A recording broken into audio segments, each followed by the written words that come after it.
plus d'une cinquantaine de concurrents sur les rives du lac de Vèvre. Pas si mal pour une première édition. Beaucoup de triathlètes, quelques nageurs. Il y a ceux qui s'offrent un tour de chauffe avant le lancement des compétitions officielles. Et il y a les autres moins aguerris, licenciés pour l'occasion. Le principe, c'est de participer, comme on dit.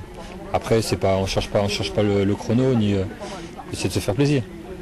Il fait beau, alors ça va le faire. C'est parti pour une traversée de 1600 mètres dans une eau à 20 degrés. Et attention, ça n'a rien à voir avec la natation en bassin.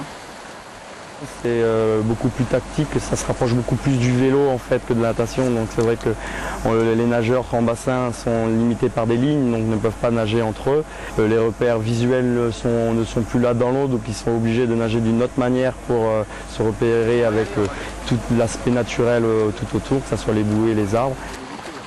Meilleur chrono, 21 minutes et 29 secondes. Il s'appelle Romain Viel, il a 15 ans et c'est un jeune espoir du club de natation de Chalon-sur-Saône.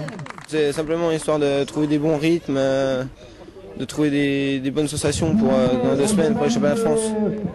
Marie Frère du club de natation de Vesoul enlève la 2e place en 22 minutes, juste devant le triathlète bisontin Manu Roux.